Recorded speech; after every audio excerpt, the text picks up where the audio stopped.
आशक इजोत में अहाँ के स्वागत अछि। यह कार्यक्रम हमरा के एकटा अवसर प्रदान करैत छथि कि हम बाइबल सँ जुड़ल चीज के अध्ययन क सकी आ यह जानू कि हमरा जीवन के लेल परमेश्वर के इच्छा की अछि। ई उद्देश्य के संग हम यह कार्यक्रम अहाँ के लेल प्रस्तुत क रहल छी। कृपया क देखू आ सुनू ताकि परमेश्वर अहाँ के जीवन के मार्गदर्शक ठहरे।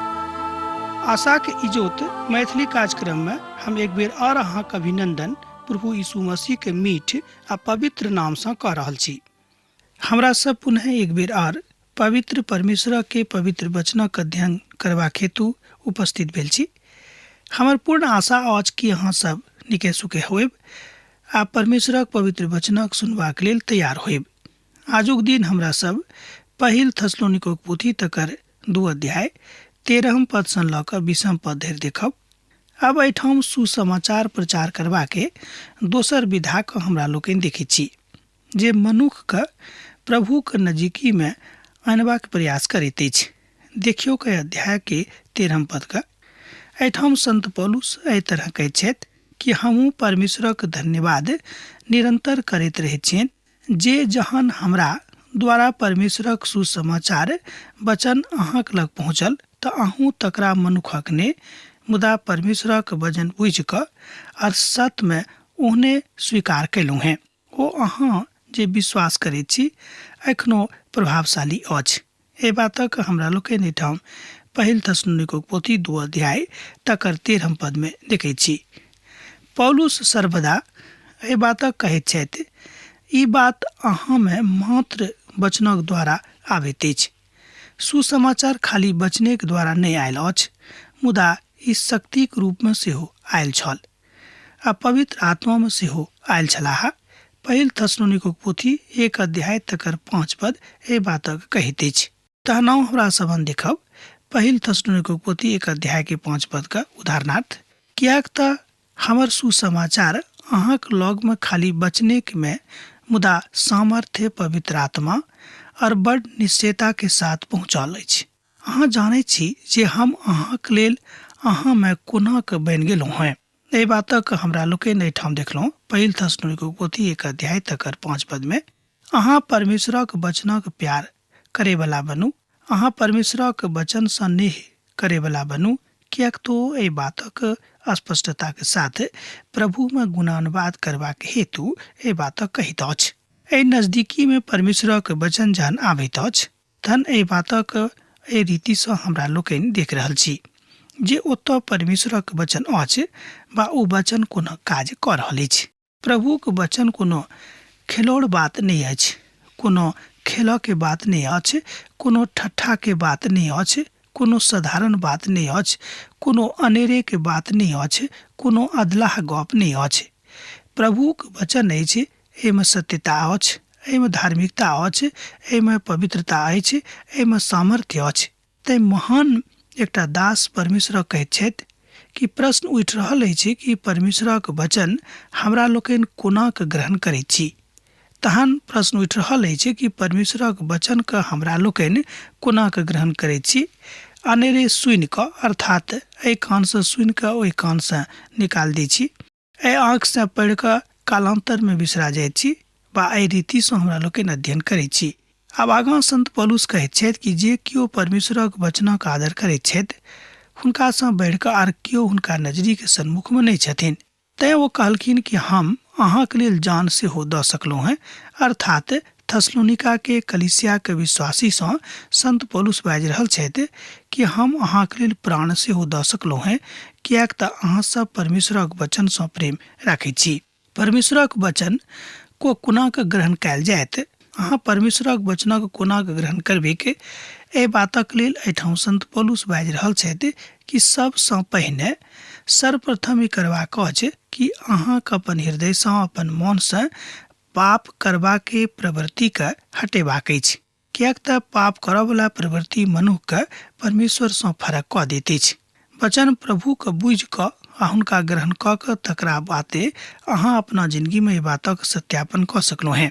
दोसर शब्द में परमेश्वरक वचनक अनुसार अहाँक अब आचरण करबाक अछि, किएक तऽ परमेश्वरक वचन अब अहाँक जिंदगी में आबि गेल अछि। जेना कि संत पौलुस कहैत छथि कि अब हम जीवित नहीं छी, मुदा हमरा में प्रभु यीशु मसीह जीवित छथि, तहन हुनक आचरण अब हमरा जिंदगी में आबि गेल अछि। किएक तऽ जे बात अर्थात मसीह संस्कार में प्रभु यीशु मसीह के मानलाक बाद हमरा लोकनि ए बातक देखे छी कि प्रभु यीशु मसीह में हमरा लोकनि मारल गेलहुँ हैं आर जियावल गेलहुँ हैं। तहन जी उठला के बाद प्रभु हमरा जिंदगी में छथि आर हम स्वयं अब जीवित नहीं छी, स्वयं प्रभु यीशु मसीह हमरा में विराजमान छथि। एहि बातक भावना लऽ कऽ हमरा सब गोटे के प्रभु यीशु मसीह में जीवित रहबाक आवश्यकता अछि। हमर मित्रवर, एही रीति सँ हमरा लोकनि प्रभु के ग्रहण कऽ सकैत छी। एही रीति सँ हमरा लोकनि प्रभु यीशु मसीह के अपन उद्धारकर्ता में अपन व्यक्तिगत जिंदगी में ग्रहण कऽ सकैत छी। दोसर शब्द में कि एही रीति सँ हमरा लोकनि प्रभु यीशु मसीह का अपन व्यक्तिगत उद्धारकर्ता के रूप में ग्रहण कऽ सकलहुँ हैं, ग्रहण कऽ सकैत छी। तकरा बाद आगाँ संत पौलुस बाजि रहल छथि कि भ्रातृ पक्ष में परमेश्वरक वचनक के प्रभाव। हमरा सब देखलहुँ हैं जे पौलुस कोना कऽ परमेश्वरक वचनक दऽ रहल छथि। ई बात लऽ कऽ कनेक तमाशा भऽ सकैत छल, मुदा ओ स्वयं के तमाशा नहीं बनौलखिन, मुदा ओ एहि बातक करलखिन कि प्रभुक वचन लोग ग्रहण करेक। आ नून कनेक बेसी कारगर भऽ जाइत अछि जहन ई कोनो व्यक्तिगत जिंदगी के पराकाष्ठा के ऊपर लऽ जेबाक प्रयास करैत अछि। नून ओहि तरहक लोकक जिंदगी के समार दैत अछि। बहुत लोकक जिंदगी में जे अन्हार पसरल छनि तकरा इजोत में बदलि दैत अछि। अहाँक पसंद की अछि? अहाँ की चाहैत छी कि अहाँक जिंदगी में अन्हारे बनल रहैक बा अहाँक जिंदगी में इजोत भऽ जायके? कारण अछि कि जिंदगी के ओ काज जे मनुष्य जाति के कालांतर में परमेश्वर से अलग कऽ दैत अछि से अहाँक जिंदगी में नहीं रहेन।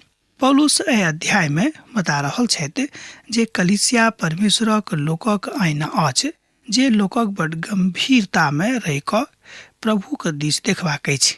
अर्थात कलीसिया के प्रभु के एकटा आईना बनि कऽ जीवित रहबाक अछि, जाहिसँ लोक अहाँके देख कऽ सिखैत कि लोग देखियो कोना करैत छथि। अर्थात परमेश्वरक लोकक आचरण, हुनक व्यवहार, हुनक व्यवहारिकता काज कोना होइत छनि। एहि बातक बड़ स्पष्टता के साथ एहिठाम बतावल जा सकै छै। एकर अर्थ होइत अछि ओहिठाम नेनहा सभक सेवा होइत अछि। अर्थात जे सब एखनो विश्वास में कमजोर छथि ओ मजबूत भऽ रहल छथि, अर्थात मजबूत भेल जाइत अछि और अपन प्रभु यीशु मसीह के संगति में आगाँ ओ सब बढ़ैत जा रहल छथि। तहन हमरा सब बाजि सकैत छी जे कलीसिया परमेश्वरक आईना अछि। किएक तऽ जँ कलीसिया परमेश्वरक आईना बनि कऽ नहीं रहतिक तहन लोक कोना कऽ ओहिमे स्वयं के ताकि कऽ देखतिक कि हम कतऽ ठाढ़ छी, अर्थात प्रभु यीशु मसीह के संगे हमर स्थान की अछि, हम हुनका संगे वस्तुतः ठाढ़ छी वा नहीं। मुदा कलीसिया के आचरण बड़ स्पष्ट रहबाक चाही, जेना कि आईना। लोकक लेल, समाजक लेल आर कलीसियाक लेल अहाँ एकटा नमूना काज करैत रहू। अन्हार में नहीं रहू। अन्हार में ठाढ़ भऽ कऽ स्वयं के प्रताड़ित करबाक कोशिश नहीं करियौ। पाती में लिख कऽ इस संबंध में वो बाजि रहल छथि कि हे धियापुता सब, अपन संबंध का अपन प्रभु यीशु मसीह में मजबूत करियौ। कलीसिया के साथ लोकक संबंध रहबाक चाही। यह गप बड़ उचित अछि कि अहाँक संबंध अहाँक कलीसिया के साथ कतेक मजबूत अछि। अपन कलीसिया के साथ अपन संबंध के दिन ब दिन मजबूत करैत जाऊँ, किएक कि परमेश्वरक आज्ञा छनि। संत पौलुस एहि बातक लेल हमरा बा अहाँक बा जतेक विश्वासी भाई बहिन छथि सबके उत्साहित कऽ रहल छथि। बाजल जा चुकल अछि जे कलीसिया और विश्वासी के बीच में और नव जन्मल निन्हक जकाँ संबंध अछि। एही तरह प्रेम अछि जेना कि मैं अपन धियापुता के जन्म दऽ कऽ हुनका सैद घड़ी आँखि सँ देखैत रहैत अछि कि हिनका कोना कऽ पोसियनि, कोना कऽ बढ़ा दियनि, कोना कऽ नीक कऽ दियनि। एही तरह के भाव कलीसिया के रहबाक चाही आ एही तरह के आचरण नेनहक सेहो रहबाक चाही कि हमर माय हमरा कोना कऽ देखे के इच्छा राखैत अछि। मुदा कलीसिया के सर्वदा एही तरह के बातक विषय में आ तकरा बुझबाक विषय में आवश्यकता अनुसार काज करबाक अछि। आ तहन संत पौलुस कहैत छथि जे तऽ ओ पिताक समान छथि, किएक तऽ धियापुताक माय और बाबू दुनूके प्रेमक आवश्यकता छनि। एहिठाम संत पौलुस बाजि रहल छथि कि कलीसियाक लेल हम एकटा पिताक समान छी, किएक तऽ लोकक अर्थात विश्वासी के माय आ बाबू दुनू के आवश्यकता छनि और हम प्रभु यीशु मसीह हुनका दुनू के प्रेम दऽ रहल छियनि वा दऽ सकैत छी। आजुक युग में ई भऽ रहल अछि जहन माता पिता के कारणे नेनहा सब मुश्किल में पड़ैत छथि। सुनि कऽ तमसायब ने, बहुत नेनहा सब, बहुत धियापुता सब अपन माय बाबू के कारणे बिगड़ैत छथिन, किएक तऽ माय बाबू दुलार में अपन धियापुता के जे बात रहबाक चाही, जे आचरण रहबाक चाही से नहि राखैत छथि। कालांतर में धियापुताक संगति गलत भऽ जाइ छनि आ धियापुता गलत संगति में पड़ि कऽ एहि बातक कहैत छथिन आ तकरा एम्हर ओम्हर कऽ दैत छथिन। दोसर गप में धियापुता कालांतर में खराब भऽ जाइत छथि आ माय बाबू अपन धियापुता के देख कऽ बड़ तकलीफ में पड़ैत छथि, मुदा कारण ओ बुझैत नहि छथिन कि हमरे संग कारणे हमर धियापुता खराब भऽ गेल अछि। तहन पिता के प्रेम अर्थात पिता परमेश्वर के प्रेम जे प्रभु यीशु मसीह के द्वारा एहि धरती पर प्रकट भेल छल, ओहि प्रेमक लऽ कऽ स्वयं के धियापुता के पोसियौक, तहने अहाँ एहि बातक अपन जिंदगी में देखब कि अहाँक धियापुता नीक छथि। संत पौलुस एहि बातक कहैत छथिन कि कलीसियाक संबंध विश्वासीक साथ एकटा नीक धियापुताक जकाँ रहबाक चाही। तहन ओ थस्सलुनीका के कलीसियाक लेल पिताक समान काज कऽ रहल छथि, जेना एकटा नीक पिताक अपन नेनहाक संगे अपन धियापुताक संगे करबाक छनि। एहन बहुत बाइबलक ज्ञाता सब छथि जे हमरो किछु नहि, मुदा ओ प्रभुक आरामक विषयक गप बुझैत छथि, जे बड़ नीक और धन्यवाद कहैत छथि। ओ सब संत श्रेणी के लोग छथि। नीक सँ मतलब एहिठाम भेल कि जे सब अपन कलीसियाक संगे अपन संबंध स्नेहपूर्ण राखैत छथि तऽ हुनक नेहक कारणे कलीसियाक हुनका सँ नेह करऽ पड़ैत छनि और हुनक आरामक ध्यान राखऽ पड़ैत छनि। एहि तरह अहाँ बाजि सकलहुँ हैं कि व्यक्तिगत रूपे अहूँ अपन कलीसिया सँ लाभान्वित भऽ सकलहुँ हैं। एहिठाम कलीसिया सँ संबंध भेलै प्रभु यीशु मसीह के देही सँ। कलीसिया प्रभु यीशु मसीह के देही अछि एहि संसार में, एहि धरती पर। तहन हमरा सब जँ मसीह के अंग थिकहुँ हैं, जँ प्रभु यीशु मसीह के देही के एकटा अंग भऽ गेलहुँ हैं, तऽ हमरा सब एहि बातक ध्यान रखबाक अछि। हमरा सब गोटे के देखबाक अछि कि प्रभु के दृष्टिकोण में, प्रभु के नजर में हमरा लोकनि अखन धरि हुनक लायक भेलहुँ हैं कि नहि, हुनक जोग भेलहुँ कि नहि। एहि तरफ जतेक आराम छल, ओहि सबटा आरामक हमरा लोकनि आवश्यकता अनुसार आगाँ देखैत चलैत जा रहल छी। कालांतर में प्रभु के महिमा में ओहि बातक एहिठाम बताओल गेल अछि जे सत्यापित सत्यक द्योतक अछि, जे प्रभु के असगरे लऽ जाइत छथि। अब हमरा सब कलीसिया के मातृपक्षक देखब। कलीसिया के मातृपक्ष, ध्यान दियौ, कलीसिया के मातृपक्ष। एहिठाम हमरा लोकनि एहि बातक पहिल थस्सलुनीक पोथी 2 अध्याय तकर 14 पद में आरंभ होइत देखैत छी। तैं एहि दुआरे हे भाई सब, परमेश्वरक ओहि कलीसियाक जकाँ चाल चलयवला लागलहुँ हैं जे यहूदिया में मसीह यीशु में छथि, किएक तऽ अहूँ सब अपने लोक सँ ओही तरह दुख पयलहुँ हैं जेना ओ सब यहूदी सँ दुख पयने रहथि। एहि तरह हमरा लोकनि देखैत छी कलीसिया के मातृपक्ष के, जेना माय अपन धियापुताक लेल कोनो तरहक तकलीफ उठौबाक लेल तैयार भऽ जाइत अछि, वही तरह हमरा लोकनि देखैत छी कि कलीसिया के अपन लोकक लेल कोनो तरहक तकलीफ उठेबाक मोन रखबाक चाही। एहिठाम संत पौलुस बता रहल छथि जे अहाँ बा हम अपनो लोक सँ दुख पाबि सकलहुँ हैं। ध्यान दियौ, एहिठाम संत पौलुस बाजि रहल छथि कि अहाँ बा हम अपनो लोक सँ दुख पाबि सकैत छी।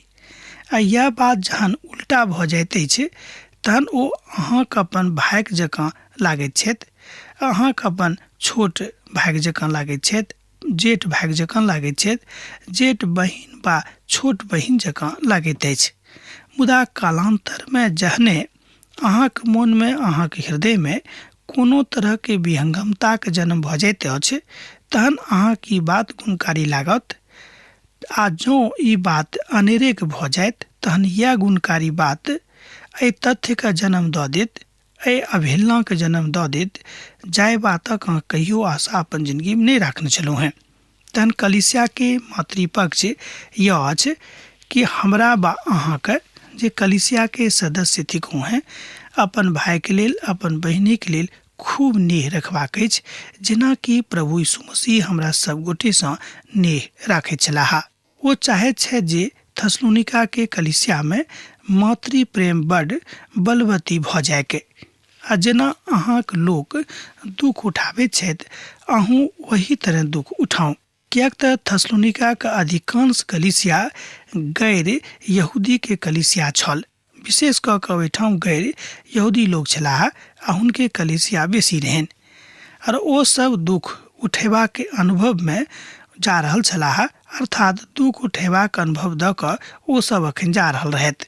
आर संत पौलुस एहि बातक बड़ स्पष्टता सँ बाजि रहल छथि और अपन विधा के, अपन ज्ञान के कलीसिया के सन्मुख में प्रकट कऽ रहल छथि।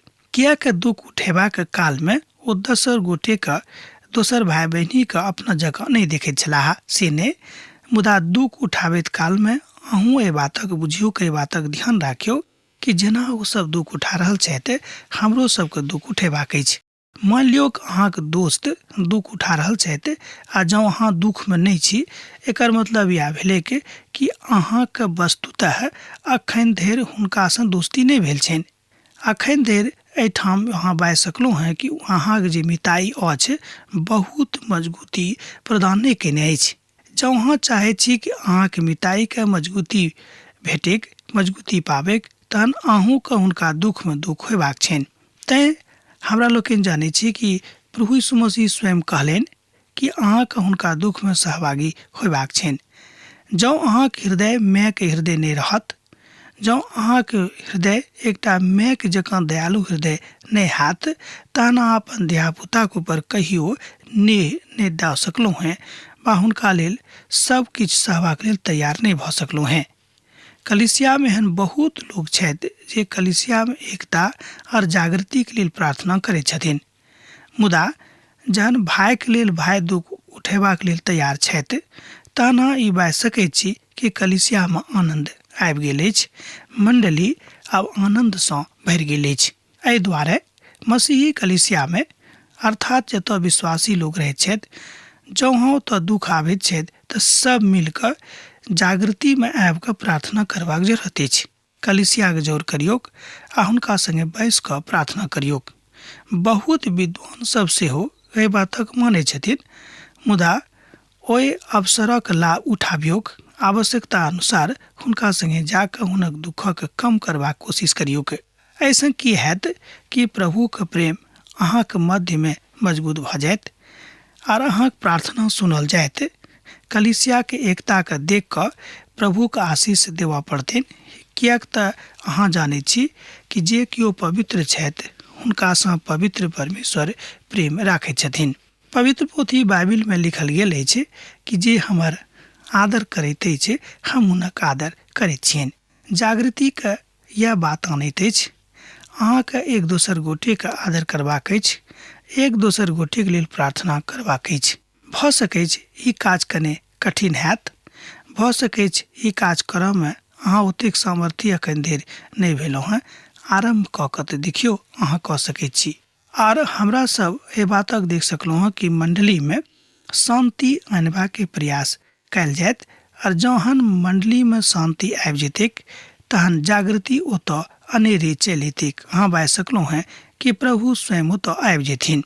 आ जे सब प्रभु यीशु के और भविष्यवक्ता के सेहो एहि मारि देने छलनि और हमरा सतौने छलखिन, और परमेश्वर हुनका सँ प्रसन्न नहीं छथि, और ओ समस्त मनुखक विरोध कयने रहथि, और ओ दोसर जाति सँ हुनक उद्धारक लेल कथा करबा सँ हमरा रोकैत अछि, जे सर्वदा अपन पापक नाप कऽ मानैत छथि, मुदा हुनका ऊपर भयानक प्रकोप आबि जेतनि। एहि बातक अहाँ देख सकैत छी पहिल थस्सलुनीके पोथी 2 अध्याय तकर 15 आ 16 पद में। परमेश्वर एहि बातक बाजि रहल छथि कि हमरा सब गोटेके प्रभुके प्रेममे रहबाक अछि, हमरा सब गोटेके प्रभुके प्रेममे बढ़बाक अछि। ई दुनू पवित्र पोथीके बड़ महत्वपूर्ण तथ्य अछि जकरा एहि रीतिसँ बुझल जा सकैत अछि। आ ई एकटा महान सिद्धांतक सेहो जन्म दैत अछि। प्रभु पापक कहियो संगति नहि करताह, अर्थात पापसँ हुनका कहियो नेह नहि होइतनि, कियाक नहि पाप हुनक अपने लोक करे। अर्थात पापक जहन घैला भरि जाइत तहन प्रभु तकरा तोड़ि कऽ तितर बितर कऽ देत, विनष्ट कऽ देत, भस्म कऽ देताह। तहन पाप नहि करू आ पाप अहाँसँ नहि हुइक तकरा लेल रोज प्रार्थना करू, कियाक तऽ शैतान लागल छथि अहाँसँ पाप करेबाक लेल। हुनक सेना काज कऽ रहल छनि कि अहाँक मनके मरोमर कऽ दियक, जाहिसँ हिनकासँ पाप भऽ जाइन आओर ई प्रभुसँ दूर भऽ जेताह, जाहिसँ ओ आर लोकक सावधान भऽ जायक। कियाक तऽ जहन महाक्लेशक काल आयत परमेश्वर अहाँक ओहि बातक बदला लऽ लेथिन जे काज अहाँ गुप्तमे कयने छलहुँ हेँ। काज करबाक मौका अहाँ शैतानक नहि दियौक, मुदा प्रभुके अपन जिन्दगीमे काज करऽ दियौन, कियाक तो चाहैत छथि कि अहाँके जिन्दगीमे काज करैथ और अहाँ खूब नीक आ शांतिके साथ एहि संसारमे जीवित रहू, वा खूब नीकसँ अपन काज करैत रहू, निडर भऽ कऽ काज करैत रहू। मसीहके गवाही देबाक इनाम इएह अछि। एहिठाम संत पौलुस बाजि रहल छथि कि जे केओ मसीहके गवाही देताह हुनका की इनाम भेटतनि, हुनका की पारितोषिक भेटतनि। अब एहि बातक हमरा सब एहिठाम पद 17 में देख सकैत छी। जँ पवित्र पोथी बाइबिल अहाँके लगमे अछि तऽ हमरा संगे देखियौ पहिल थिस्सलुनीके पोथी 2 अध्याय आ तकर 17 पदके। ओ एहि तरह एहिठाम बाजैत छथि, हे भाइ सब, जहन हम कनेक कालक लेल मोनमे नहि मुदा देखारमे अहाँसँ फरक भऽ गेल छलहुँ हेँ, तहन हम बड्ड लालसाके साथ अहाँके मुख देखबाक लेल और बेसी यत्न कयलहुँ हेँ। एहि बातक हमरा लोकनि एहिठाम देखै छी पहिल थिस्सलुनीके पोथी 2 अध्याय तकर 17 पदमे। एहिठाम वास्तविक मातृत्वक हमरा लोकनि देखै छी, अर्थात एहिठाम हमरा लोकनि वास्तविक मायके प्रेमके देखै छी, जे माय कोना कऽ अपन धियापुताके देखबाक लेल छटपटाइत छथिन। एहिठाम संत पौलुस कहैत छथि कि अहाँसँ हम कने दूर भऽ गेल छलहुँ हेँ तऽ हमर मन, हमर आँखि अहाँके देखबाक लेल छटपटा गेल छल, आर हम एहि बातक ललसा रखनाइ आरम्भ कऽ देने छलहुँ हेँ कि कतेक जल्दी हम जाकऽ अहाँ सब गोटेके देखिएके। अहाँसँ कने कालक लेल फरक भऽ गेल छलहुँ हेँ, कारणे ई हमर इच्छा नहि छल, मुदा एहि बातक हम परख करबाक लेल ई कयने छलहुँ हेँ। बलवती भऽ गेल छल कि कहिया वा कोना कऽ हम अहाँके यथाशीघ्रमे देखी। आ जहन अहाँ यीशुके संगे रहैत छलहुँ हेँ, अहाँके इच्छा ओहि कथाके लऽ कऽ बड्ड आज्ञाकारी भऽ गेल छल। एहि तरह हमरा लोकनि देखैत छी कि मायके हृदय कोना कऽ अपन धियापुताके देखबाक लेल छटपटाबऽ लागैत अछि। एहिठाम संत पौलुस मातृत्वक बड्ड स्पष्टतासँ प्रकट कऽ रहल छथि, दोसर गपमे कहने छथि। यह काज अहूँ कऽ सकैत छी, वा अहूँसँ ई काज परमेश्वर करा सकैत छथि, मुदा हाँ, ई कोना कऽ हैत जहन अहाँ स्वयंके ई काज करबाक हेतु प्रभुके हाथमे स्वयंके समर्पित कऽ देबै। अब आजुक अध्ययन हमरा एहिठाम समाप्त करबाक आज्ञा दिअ। दोसर कार्यक्रममे अहाँसँ पुनः भेँट हैत। जेना अहाँ सब हमरा एहिठाम पाती लिखैत रहै छी, लिखैत रहब, हमरा बिसरायब नहि। प्रभु यीशु मसीहके नेह अहाँ सभक जिंदगीमे बनल रहैक। आमीन।